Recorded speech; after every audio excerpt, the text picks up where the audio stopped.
మెరిసే తెల్లని చర్మం కోసం Japanese glutathione fruits flowers extract తో చేసిన ప్రిస్మాస్ గ్లూటా రోసా సోప్. నమస్తే రమగారు. నమస్తే జీ. రమగారు, సాధారణంగా మనం అనుకుంటూ ఉంటాం, పలానా మంత్రం చదివితే ఏదో జరుగుతుంది, బాగా చదువు రావాలి, ఈ మంత్రాన్ని పఠించాలి, లేకుంటే అప్పులు బాధలు తీరాలి, పలానాది చేయాలి, పిల్లలు పుట్టాలి, ఒక ఆలయానికి వెళ్ళాలి, ఇల్లు కట్టుకోవాలి. ముఖ్యంగా ప్రతి ఒక్కరూ అనుకునేది సొంత ఇల్లు ఫస్ట్ కదండి. సొంత ఇల్లు కట్టుకోవాలి, పలానా ఆలయాన్ని దర్శించాలి, ఇలా అనుకుంటూ ఉంటాం కదా. వీటికి సంబంధించి ఈ ఆలయానికి వెళ్తే సొంత ఇంటి కళ ఖచ్చితంగా నెరవేరుతుంది అనేలాంటి ఆలయాలు మీ దృష్టిలో ఏమైనా ఉన్నాయా? భూమి ఎవరికి సొంతం? భగవంతుడిది. అంతేగా. దశావతారాల్లో ఒక స్వరూపంలో స్వామి సముద్రంలో బురదలో కూరుకుపోయి ఉన్న భూమిని ఉద్ధరించాడు. ఆయనది భూమి. ఆయన్ని ఆశ్రయిస్తే భూమి లభిస్తుంది. ఉద్ధరించాడు. కొండల మీద మనకి పెద్ద ఆయన కొలువై ఉన్నాడు, కలియుగ దైవం వెంకటేశ్వర స్వామి. అవును. ఆయనకి ఆ స్థలాన్ని ఇచ్చింది ఎవరు? ఈ కొండని ఎవరిచ్చారు ఆయనకి? ఆయన ఎక్కడి నుంచో వైకుంఠం నుంచి దిగొచ్చాడు. ఆయన తాలూకు స్వరూపమే అయినప్పటికీ ఒక స్వరూపంలో భూమిని కైవసం చేసుకున్నటువంటి వరాహస్వామి శ్రీనివాసుడికి ఆశ్రయం ఇచ్చాడు. ఇక్కడ ఉండు ఈ కొండ మీద అని. ఆ కొండ ఆయనది. భూమి మీద ఉండటానికి జాగా ఇవ్వమని అడిగి, వరాహస్వామిది చిన్న దేవాలయం, వెంకటేశ్వర స్వామిది పెద్ద దేవాలయం. అంత పెద్దవాడు. ఆయన చిన్న స్వరూపంలో ఉన్నాడు. వరాహస్వామిని భగవంతుడే ఆశ్రయించాడు భూమి కోసం. మనం ఆశ్రయిస్తే పని జరగదా? వరాహస్వామిని ఆశ్రయిస్తే మనకి భూమి లభిస్తుంది. కొన్నాళ్ళ క్రితం బెంగళూరు నుంచి మైసూరు వెళ్ళే దారిలో కొంచెం డైవర్షన్, కాస్త డివియేషన్లో కళ్ళహళ్ళి అని ఒక ప్రాంతం ఉంది. ఆదివరాహస్వామి క్షేత్రం. చాలా పెద్ద 18 అడుగుల విగ్రహం ఉంది అక్కడ. ఎప్పటి నుంచో అది చూడాలని నా కోరిక. అక్కడికి వెళ్ళిన వాళ్ళకి సొంత ఇంటి కళ 100% నెరవేరుతుంది. భూ సంబంధమైన వ్యవహారాలు ఇరుక్కుపోయి వీళ్ళకి రావాల్సిన భూమి ఇబ్బందులు పడే వరకు అవన్నీ సిద్ధిస్తాయి. అయితే మొన్న మేము మైసూర్ ట్రిప్ వెళ్ళాం కదా. ఈ ట్రిప్లో అది చూద్దాం అనుకున్నా. మేము మైసూరే వెళ్ళటం వల్ల దీనికి 175 కిలోమీటర్లు ఉంది మైసూర్ నుంచి కళ్ళహళ్ళి. చూడలేమనుకున్నాం. మేము రమాశాండిల్ గారిని అడిగితే అది ఈ ట్రిప్లో కుదరదు, మీరు ముందే చెప్పొద్దా నాకు, బెంగళూరు నుంచి వెళ్ళమనేది అని అప్పుడు చూసేవారు అన్నారు. కానీ మేము టికెట్లు అయితే బుక్ చేసేసుకున్నాం కదా. ఈసారికి చాలా దిగులు పుట్టింది నాకు. ఒక రోజంతా దానికోసం పెట్టుకుందామని బతిమలాడాను నేను మా వాళ్ళని. డే వేస్టే కాదు, ఇంత పెద్ద ప్రయాణం కదా, 4 గంటలు పట్టేస్తుంది. దాంతో డిస్కరేజ్ చేసేశారు. నేను పరకాల స్వామివారి మఠంలోకి వెళ్ళానా, అక్కడ ఉన్న హైగిరి స్వామిని చూసి వరాహస్వామిని సంతోషించేశాను. కాదు, అక్కడ నన్ను కరుణించలేదు అనుకున్నా. అవలేదు. అక్కడి నుంచి రెండో రోజున మైసూర్ ప్యాలెస్లోకి వెళ్తే అక్కడ ఆదివరాహస్వామి క్షేత్రం దేవాలయం ఉంది. అవును. అక్కడ ఆదివరాహస్వామి ఎంత సంతోషించాను. పోనీలే, కళ్ళహళ్ళి చూడలేకపోతే ఇది చూడనిచ్చాడు ఈయన, బంగారు కొండ దయ ఉంచాడు నా మీద అనుకున్నా నేను. అయితే సాయంకాలం మేము శ్రీరంగపట్నం వెళ్ళినప్పుడు శ్రీరంగపట్నం దేవాలయంలో ఒక ఫ్యామిలీ కనిపించారు. వాళ్ళు మమ్మల్ని పలకరించారు. బెంగళూరు నుంచో ఎక్కడి నుంచో బయలుదేరాము, ఈ ట్రిప్ మొత్తం తిరుగుతున్నాము ట్రిప్పు అన్నారు. ఎక్కడెక్కడికి వెళ్ళారు అంటే నేనేదో చెప్పి ఇది చూసాం అది చూసాను.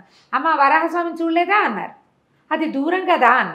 అంటే వాళ్ళ అబ్బాయి దూరం ఎందుకైందమ్మా, మేము వెళ్ళాంగా, 1.5 గంట ఇక్కడి నుంచి మైసూరు నుంచి మేము వెళ్ళొచ్చాం.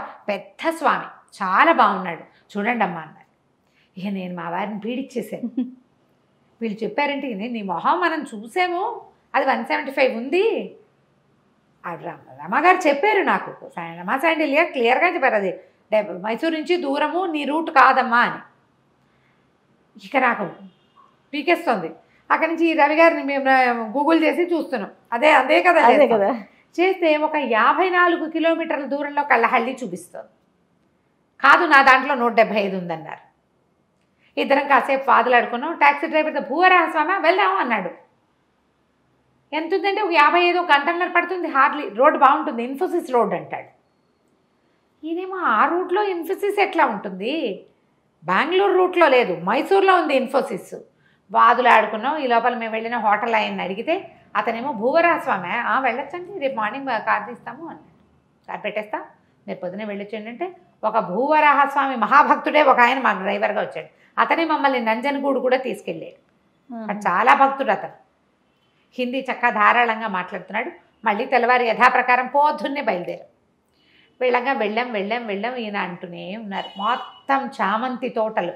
ఇన్ఫోసిస్ ఉంది కదా మైసూర్లో, దాని వెనక రోడ్ల నుంచి వెళ్ళాం. వచ్చేటప్పుడు ముందు ఇన్ఫోసిస్ గేట్లు చూస్తూ వచ్చాం. హసన్ రోడ్డు ఇది. వెళ్ళాం. అదేంటంటే ఇది మట్టి పూజ, ఇటుక పూజ చేస్తారు అక్కడ అని చెప్పాడు అతను మాకు. ఈ స్వామివారికి దగ్గర అక్కడ మట్టిని పూజించి ఇస్తారు. ఆ మట్టిని మనం ఇంటికి తెచ్చి పూజించుకుంటే పూజలో ఉంచుకోవాలి. మనం ఇల్లు కట్టుకునేటప్పుడు ఆ మట్టిని కూడా పోయించుకోవచ్చు. మనకి ఇల్లు ఖచ్చితంగా లభిస్తుంది. ఇటుకలు కూడా మనకి పూజలో దేవుడి దగ్గర పెట్టి ఇస్తారు. మనకు తప్పకుండా ఇల్లు సిద్ధిస్తుందమ్మా. చాలా పవర్ఫుల్ దేవుడు. అరగంట సేపు చెప్పాడు ఆయన. హిందీలో కన్నడలో కలిపికొట్టరా కావేటరంగా టైప్లో చెప్పేశాడు. వినేసాం. రోడ్ చాలా బాగుంది. అన్ని చామంతి పూల తోటలు దారంతా. బాగా ఆనందించాం. దగ్గరికి వెళ్తే పెద్ద పెద్ద గ్రానైట్ రాళ్ళు, పాల ఇవి ఉంటాయి కదా, మార్బుల్ స్టోన్స్. ఏమిటి ఈ స్టోన్స్ అన్నీ తెచ్చి ఇక్కడ పెట్టారు, ఇవి కూడా పూజలో పెట్టుకుంటారా, ఇవి ఎట్ట పట్టుకెళ్తారు అనుకున్నాం. మాకు అర్థం కాలా. 1000-1500 కార్లు ఉన్నాయి కొనుక్కెళ్తానికండి. కార్లు ఉన్నాయి, రాళ్ళు ఉన్నాయి. మాకు అర్థం కాలేదు. ఈ కార్ల వాళ్ళంతా ఈ రాళ్లతో పూజ చేయడానికి వచ్చారు, ఏమిటి చేస్తున్నారు అని. బాగా నడిచాక అర్థమైంది ఏంటంటే ఆ దేవాలయం ఇంకా నిర్మాణంలో ఉంది. దేవాలయం లోపల ఉంది. దేవాలయం ఉంది. చుట్టూతా ప్రహరీ కట్టడం కోసం పెద్ద పెద్ద గోతులు తవ్వి ఉన్నాయి. ఈ రాళ్ళన్నీ కూడా మండపాలు కట్టడానికి వచ్చినవి. ఆ రాళ్ల మధ్యలో నుంచి ఇటా నడుచుకుంటూ వెళ్తే పెద్ద ప్రాంగణంలో సుమారైన గుడి. ఇక జనం ఉన్నారు, 1000 మంది పైన ఉన్నారు. అక్కడ మన ఫాలోవర్స్ ఒక 7-8 మంది కనపడ్డారు. వాళ్ళు ఉన్న సందట్లో అక్కడ ఏమీ తలా తొకా తెలియలేదు. దేవాలయం స్వామివారిది. కింద యువతలకి కళ్యాణ వెంకటేశ్వరుడు ఇట్లా అంటే శ్రీదేవి భూదేవి సమేత స్వామివారు శ్రీనివాసమూర్తి కనిపించాడు. ఆయన దేవాలయంలో దర్శనం చేసేసుకున్నాం. ఇక ఈ భూవరాహ స్వామి దర్శనమే ఇవ్వాల మాకు. 5 ద్వారాల యువతల నుంచున్నాం. పెద్ద మహామూర్తి. ఏమిటో అభిషేకాలు, ఎంత అభిషేకం చేశారో, ఎంత మంత్రమో. ఏ పక్క నుంచి వెళ్ళినా స్వామివారు కనపడ్డు, కానీ కనపడుతోంది ప్రతిమ ఇట్లా. ఈ పైన తొడ మీద ఉన్న భూదేవి కూడా కనిపిస్తుంది. ఎర్రటి చీర కట్టారు అమ్మవారికి. ఇక ప్రతి అమావాస్యకి పూజట అక్కడ. అమావాస్య పూజ చాలా విశేషం. ఒకళ్ళు ఎవరో చెప్పారు, వాళ్ళు నన్ను గుర్తుపెట్టారు. అమావాస్యలు విశేషం. 3వ అమావాస్యకి వస్తున్నాం మేము ఇప్పుడు. ప్రతి సంవత్సరం అమావాస్య నాడు వస్తాం. కొంతమంది మాలాగానే ఇక్కడ ఏదో భూవరాహస్వామి నాడు చూడాలని వచ్చిన వాళ్ళు కొంతమంది. మేము అప్పటికే 12:30 అయిపోయింది. ఇక్కడి నుంచి మేము మైసూర్ వెళ్ళాలి. మధ్యాహ్నం భోజనం చేయకో అటు వెళ్ళి నంజనగూడు చూసి ఎయిర్పోర్ట్కి వెళ్ళాలి. 4వ రోజు పొద్దుటి ప్రోగ్రాం అనమాట. వాళ్ళని హారతి, అక్కడ లోపల లైట్ లేవు. మూలవర్ల దగ్గర లైట్ లేదు. లైట్ ఎందుకు లేదు అని మేము అడిగితే ఆయన చెప్పారు, ఇక్కడ తాళగ్రామ శిలా స్వరూపం, అక్కడ లైట్లు వేయము, హారతి వెలుగులోనే హారతి ఇచ్చినప్పుడల్లా ఈ మహాస్వామి పెద్ద మూర్తి, ఈ ఒళ్ళో ఉన్న భూదేవి కనపడుతుంది, ప్రతిమా విశేషం తెలుస్తోంది. ముఖం చూడలేదు. ఏడుపు ఒకటే తక్కువ నాకు. నేను అనుకున్న గుడి ఇది కాదారమ్మగారు కాదు. భూసమేత లక్ష్మీవరాహస్వామి ఈయన. ఆయన భూవరాహస్వామి. ఓహో. కానీ ప్రతిమ సేమ్ అదే స్వరూపం. ఇది ఒక 20 సంవత్సరాల పైన అయింది గుడి. చుట్టుపక్కల ప్రాంతం వాళ్ళంతా వస్తారు. చాలా విశేషమట. అసలు స్వామివారిని ప్రతిష్ఠ చేసిన దగ్గర నుంచి అక్కడికి వస్తే ఇల్లు మొక్కు తీరని వాడు లేట్. కొట్ల వాళ్ళు, బళ్ళ వాళ్ళు, కార్ల వాళ్ళు, ప్రతి వాళ్ళు ఇదే పాట. డ్రైవర్ కూడా చెప్పాడు. అబ్బాయి ఏం చేశారు, చక్క చుట్టూతో ప్రదక్షిణ చేయడానికి షెల్టర్ ఏదో వేసి పెట్టారు, చేశారు. ఈ అభిషేక తీర్థం వస్తుంది కదా, మేము అభిషేక తీర్థం మాత్రం పుచ్చుకున్నాం, మాకు ఇదే ప్రాప్తమని. యువతలకు వచ్చేసరికల్లా అబ్బాయి ఫ్రీగా ఫోటోలు ఇస్తారు, ఇవి తీసుకెళ్ళండి అని చెప్పి చక్కగా అమ్మవారిని తొడ మీద కూర్చోబెట్టుకుని విశాలంగా పెద్ద ప్రతిమా స్వరూపంలో ఉన్న వరాహస్వామి ఫోటో ఒకటి చేతులు పెట్టాడు. ఈసారికి ఫోటో ఏ ప్రాప్తం. నెక్స్ట్ టైం కళ్ళహళ్ళే చూద్దాం. మరి ఇంకా అంతకంటే ఉండలేము. బయట ఏమో జాతరట ఏదో మొదలు. ఆ జాతర కోసం స్వామివారికి చాలా విశేషంగా చేశారు. ఇక కొట్లు గిట్లు భోజనాలు గందరగోళంగా చాలా ఆడావిడిగా ఉంది. ఎక్కడెక్కడెక్కడ నుంచో జనాలు వస్తున్నారు. ఆ చుట్టుపక్కల ప్రాంతాల వాళ్ళంతా ఇక్కడే ఉంటారు ఆ జాతర కోసం.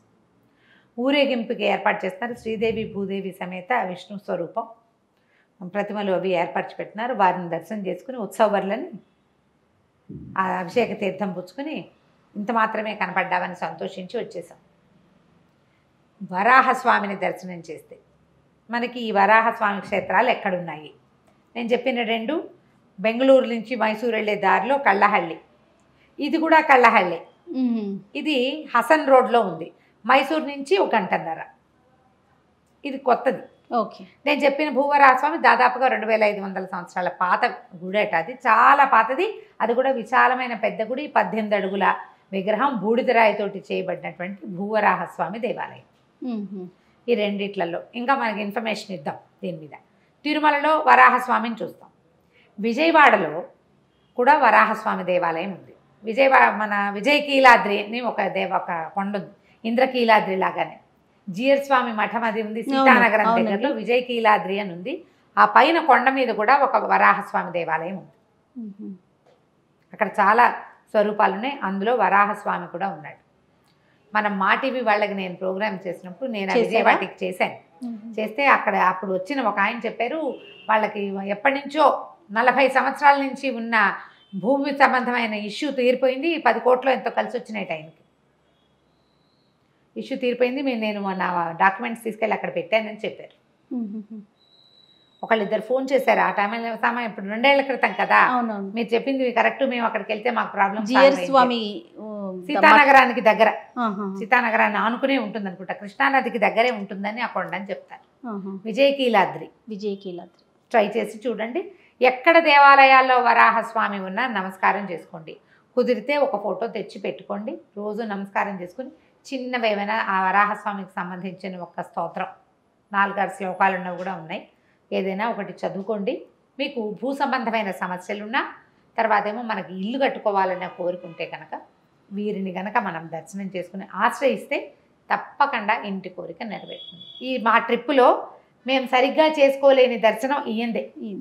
మళ్ళీ అవకాశం ఉందేమో రమ్మగారు, ఇంకోసారి పిలుస్తారు ఆయన, ఇంకోసారి పిలుస్తాడు స్వామి. అదే అనుకున్నాము. ఆ ఫోటో వచ్చింది కదా, ఫోటో చేత్తో పుచ్చుకుని తెచ్చుకున్నాం అనమాట.